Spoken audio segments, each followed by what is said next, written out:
My name is Margaret, and I'm 68 years old. For 43 years, I was known as Professor Margaret Holloway at the university.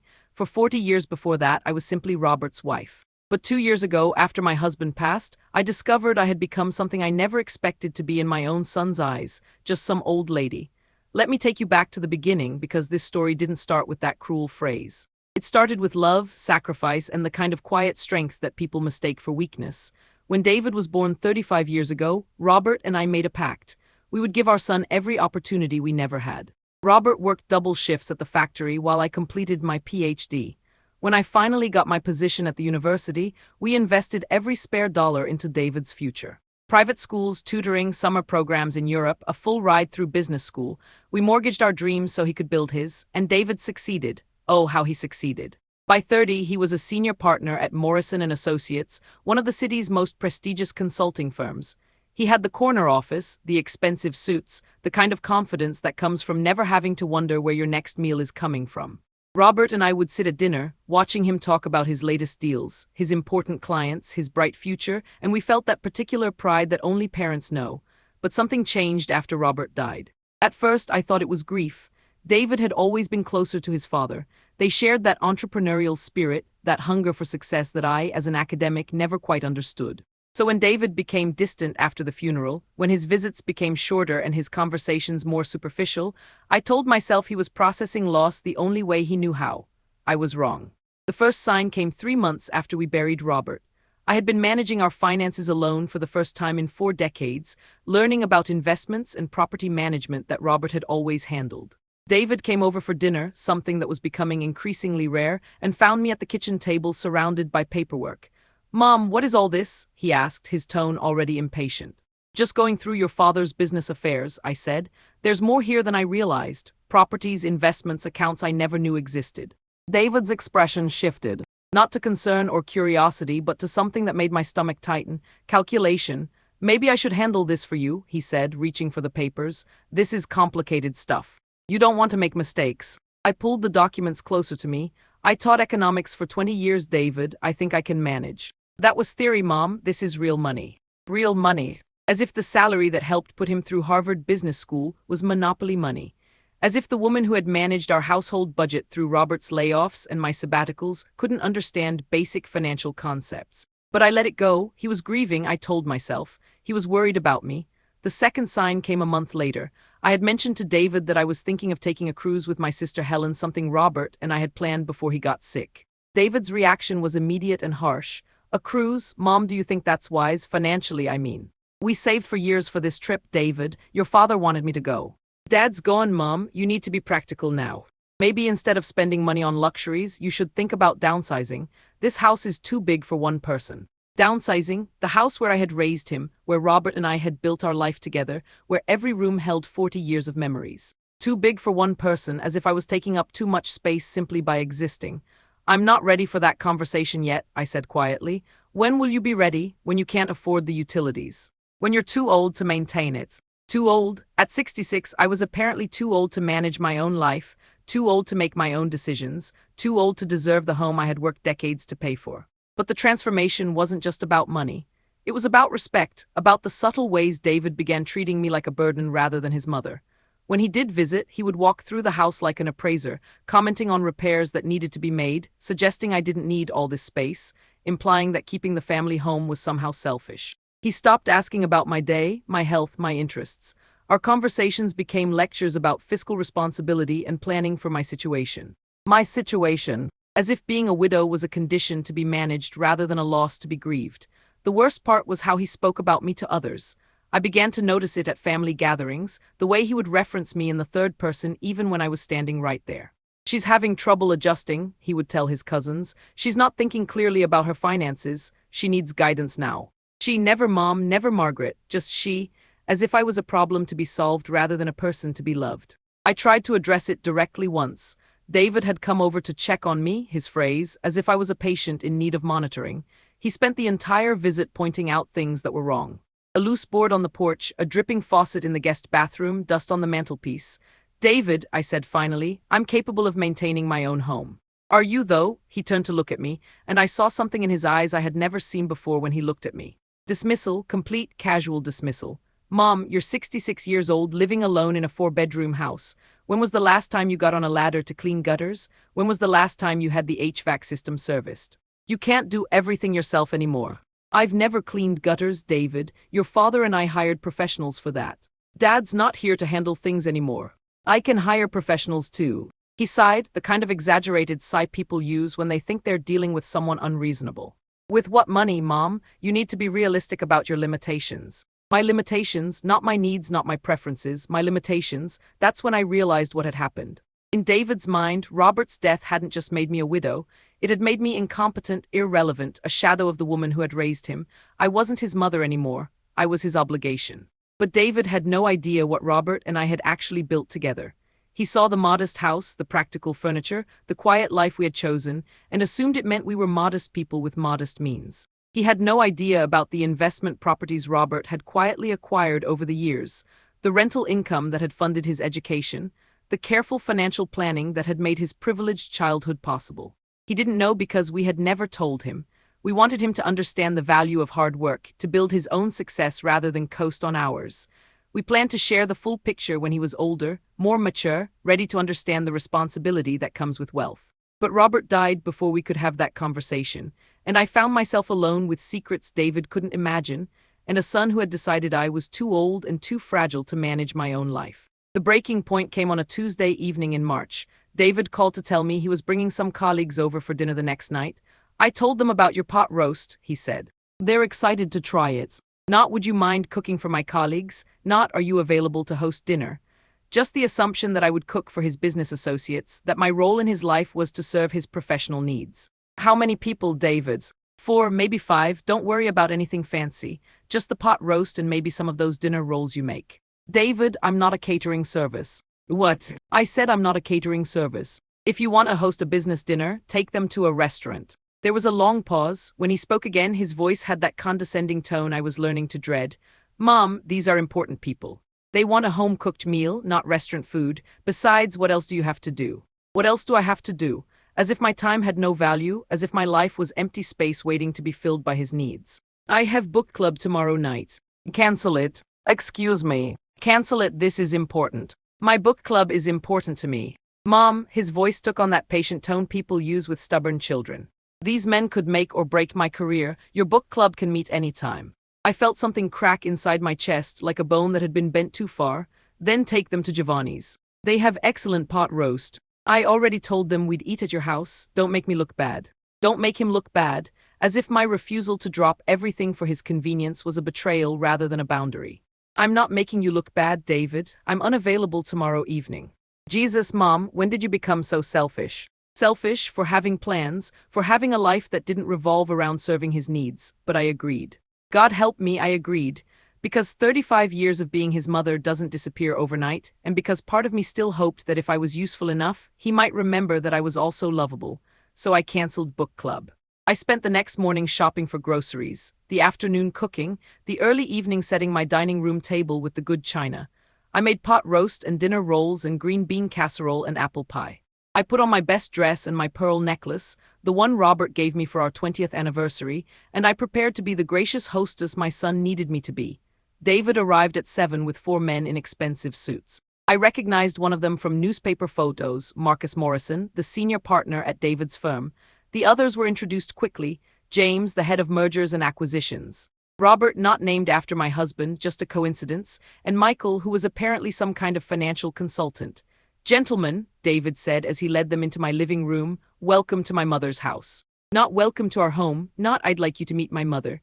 Welcome to my mother's house, as if I was the hired help rather than the hostess. But I smiled and offered drinks and made small talk while David basked in their appreciation of the meal I had spent all day preparing.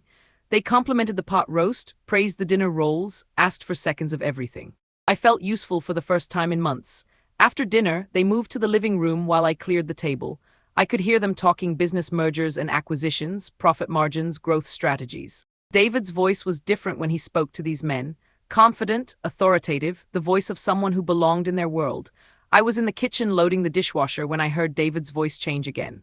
Louder, performative, the way people sound when they're trying to impress. The secret ingredient, he was saying, is that she doesn't really measure anything, just throws it all together, it's like magic. I smiled despite myself. Even backhandedly, it felt good to be appreciated.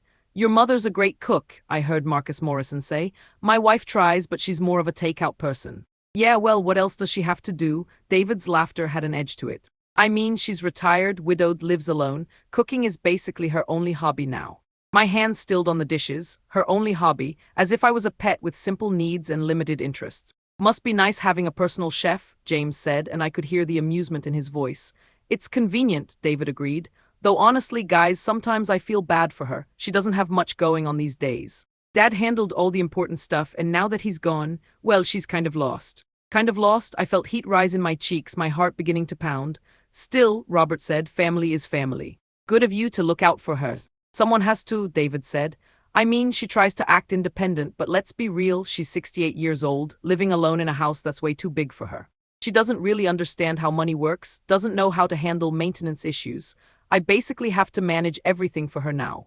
Manage everything for me. I, who had managed our household through Robert's unemployment, who had stretched our budget to pay for David's private school tuition, who had balanced academic responsibilities with family needs for decades. That's rough, man, Michael said.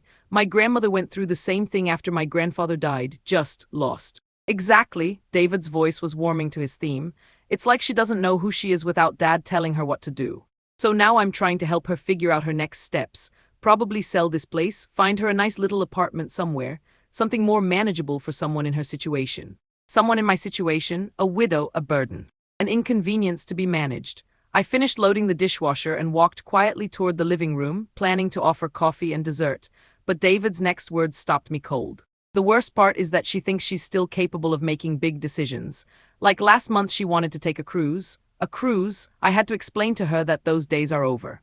She needs to be practical now. How'd she take that? Marcus asked. David laughed and the sound made my blood run cold. About like you'd expect, got all huffy, said she could afford it.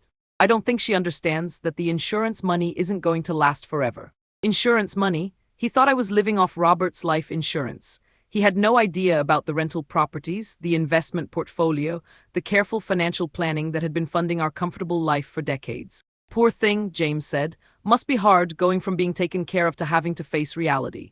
Going from being taken care of. As if I had been a kept woman rather than a working professional, as if Robert had been my caretaker rather than my partner. I should have walked away. I should have gone back to the kitchen, finished cleaning up, waited for them to leave. But something kept me frozen in the doorway, listening to my son dissect my life like a pathologist examining a corpse. The thing is, David continued, and his voice dropped slightly, as if he was sharing a confidence, she's not the same person she was when Dad was alive. I mean, she tries, but it's like watching someone play a role they don't really understand anymore.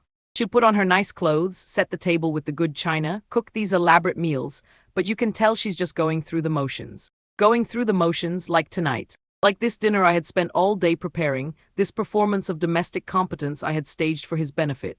It's actually kind of sad, he said, and I heard genuine emotion in his voice for the first time all evening. But it wasn't love, it was pity.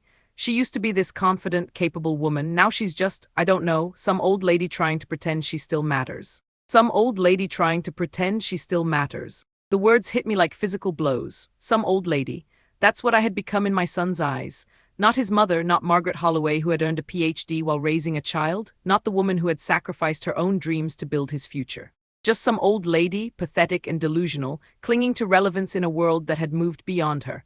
I must have made a sound because suddenly the conversation stopped. I realized I was standing in the doorway where they could see me, my face undoubtedly showing every emotion I was trying to contain. Mom, David's voice was bright, artificially cheerful. We were just talking about coffee. Do you have any of that good stuff left? As if I hadn't heard, as if I was too senile to understand that they had been discussing me like a problem to be solved. Of course, I managed to say, my voice remarkably steady. I'll get it started. But Marcus Morrison was looking at me with curiosity now, and I saw the moment when he registered my expression, when he realized I had heard more than David intended. Mrs. Holloway, he said carefully, thank you so much for this wonderful meal. It's been a real treat. My pleasure, I said, and I meant it. Not because I had enjoyed serving them, but because what was about to happen would be my pleasure. I excused myself to start the coffee, but instead I went upstairs to my bedroom and opened the fireproof safe where Robert had kept our most important documents. I pulled out a folder marked Morrison Building and another marked D&M Holdings LLC. When I came back downstairs, they were still talking business, but the atmosphere had shifted. David kept glancing toward the kitchen, clearly worried about what I had heard and what I might say. Coffee's almost ready, I announced, settling into my favorite armchair with the folders in my lap. Actually, Mrs. Holloway, James said, we should probably get going soon, early morning tomorrow. Of course, I said pleasantly, but first, David, I wanted to ask you something. He looked wary. What's that, Mum? How's the lease negotiation going for your office space? I know Morrison and Associates has been in that building for, 15 years now? Marcus Morrison straightened in his chair. Actually, we own the building now, bought it about 3 years ago, best investment we ever made. I opened the first folder. Oh, that's interesting, because according to these documents, the Morrison building at 1247 Corporate Plaza is owned by Holloway Family Trust. The room went completely silent. Marcus leaned forward. I'm sorry, what? The Holloway Family Trust, I repeated, pulling out the deed. Established in 1987 by Robert and Margaret Holloway. We've been the owners of that building for 38 years. David's face had gone white. Mom, what are you talking about? I'm talking about the fact that Morrison and Associates doesn't own their building, David. They rent it. From me. I handed the deed to Marcus, who examined it with the careful attention of someone who understood legal documents. His expression shifted from confusion to shock to something approaching respect. This is legitimate, he said slowly. Mrs. Holloway, you're our landlord. I am indeed. Robert and I bought that building as an investment property when David was 12 years old. The rental income helped pay for his private school tuition, his college expenses, his study abroad programs. I opened the second folder. We also own D&M Holdings LLC, which has been providing consulting services to Morrison and Associates for the past 8 years. The D stands for David, the M stands for Margaret. David was staring at me as if I had grown a second head. What are you saying? I'm saying that your company has been paying me $47,000 a year for consulting services that I subcontract to various firms. It's all perfectly legal and above board, but it means that a significant portion of Morrison and Associates' operating budget flows directly into my accounts. Marcus was still studying the documents. Mrs. Holloway, are you telling us that you're a major stakeholder in our firm's financial ecosystem? That's exactly what I'm telling you. The silence stretched so long, I could hear the coffee maker finish its cycle in the kitchen. Furthermore, I continued, enjoying myself now, I should mention that Robert and I own 6 other rental properties throughout the city, including the apartment complex where your head of HR lives, James, and the shopping center that houses your favorite lunch spot, Michael. I turned to look directly at David, whose face had progressed from white to green. So when you say I don't understand how money works, David, I have to respectfully disagree. I've been managing a 7-figure real estate portfolio for 30 years. When you say I don't have much going on these days, I should point out that I spend most mornings reviewing rental agreements, maintenance schedules, and investment reports. And when you say I need to be practical about my finances, I should mention that my net worth is approximately $620,000, not including the life insurance money you're so worried about me squandering. Marcus Morrison was looking at me with undisguised admiration now. Mrs. Holloway, I had no idea. David never mentioned that his family was involved in real estate investment. David doesn't know, I said simply. Robert and I believed in teaching him the value of hard work. We wanted him to build his own success rather than coast on ours. We planned to bring him into the family business when he turned 40, when we felt he was mature enough to handle that level of responsibility. I closed the folders and looked around the room at these 4 men who had spent the evening pitying the poor old widow who didn't understand the real world. But I'm beginning to think that maturity might take a little longer than we anticipated. David finally found his voice. Mom, I didn't know. No, you didn't, but that wasn't the problem, David. The problem was that you assumed ignorance where you encountered mystery. You assumed incompetence where you found independence. You decided that because I was widowed, I must also be helpless. Because I was older, I must also be irrelevant. I stood up, suddenly feeling every one of my 68 years, but also feeling something I hadn't felt in months, powerful. Gentlemen, it's been a pleasure meeting you all. Marcus, I'll have my property manager send over the lease renewal documents next month. James, please let me know if you have any issues with your apartment. I like to keep my tenants happy. Michael, I hope you'll continue to enjoy lunch at Riverside Plaza. They were all staring at me now, with a mixture of shock and respect that felt intoxicating after months of being treated like an inconvenience. And David, I said, turning to face my son who was still sitting frozen on my sofa, we need to have a conversation about respect. Not just the respect you owe me as your mother, but the respect you owe me as your business partner. Marcus Morrison stood up first and the others followed. Mrs. Holloway, he said, I owe you an apology. We had no idea we were in the presence of such an accomplished businesswoman. Thank you, Marcus, but you don't owe me an apology. You responded to the information you were given. David told you I was some old lady trying to pretend she still matters, and you took him at his word. David flinched as if I had slapped him. The question is, I continued, what happens now that you know the truth? Marcus looked at David, then back at me. Well, for starters, I'd like to discuss expanding our lease to include the empty suite on the third floor. We've been looking for more space. I'd be happy to discuss that. My property manager will call you tomorrow. And Mrs. Holloway, James added, if you're ever interested in expanding your real estate portfolio. I know of several properties that might interest someone with your expertise. I'm always interested in good investments. They gathered their coats and briefcases, shaking my hand and thanking me for dinner, and for the revelations that had completely changed their understanding of who I was. Marcus handed me his business card and asked if I'd consider lunch next week to discuss our business relationship more thoroughly. David walked them to the door like a sleepwalker, murmuring goodbyes and promises to follow up on various projects. When the door closed behind them, he turned to face me with an expression I had never seen before, genuine humility mixed with something that might have been fear. Mom, Sit down, David. He said. For the past 2 years, you have treated me like a burden. You have spoken about me as if I were mentally incompetent, financially irresponsible, and emotionally unstable. You have dismissed my opinions, ignored my preferences, and made plans for my future without consulting me. He opened his mouth to interrupt, but I held up my hand. You have reduced me to some old lady in front of your colleagues, people whose good opinion matters to you, people who now know that your business depends significantly on my financial support. His shoulders sagged. I didn't know. But you should have asked instead of assumed. You should have respected me enough to believe that the woman who raised you, who helped build the life that gave you every advantage, might still have something valuable to contribute. You're right. I know I'm right. The question is, what are we going to do about it? David looked up at me, and for a moment I saw the little boy who used to climb into my lap when he had nightmares, who would bring me dandelions from the yard and call them the most beautiful flowers in the world. I want to make this right, Mom. Tell me how. First, you're going to stop managing my life. I'm a competent adult woman with extensive business experience.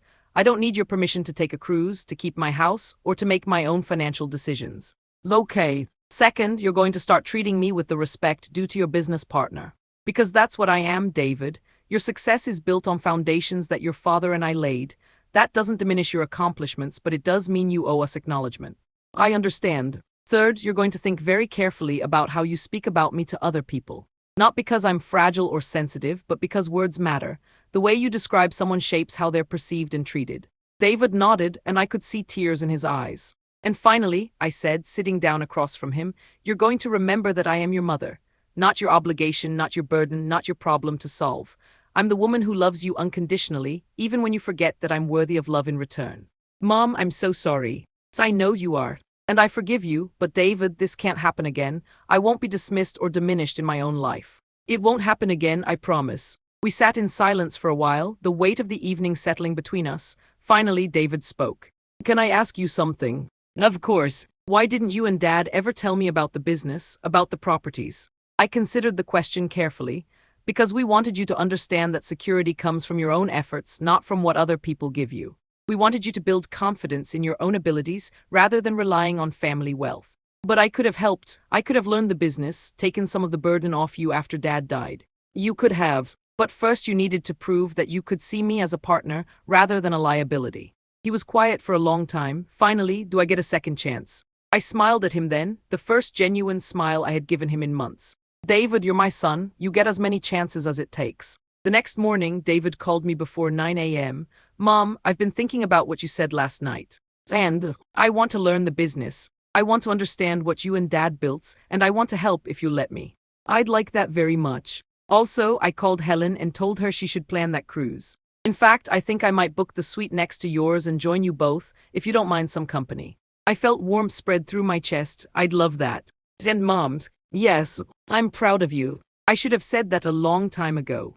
After I hung up, I sat in my kitchen with my morning coffee and thought about respect, about assumptions, about the dangerous habit of reducing people to what we think we see on the surface. David had looked at his widowed mother and seen weakness where there was strength, dependence where there was independence, irrelevance where there was power.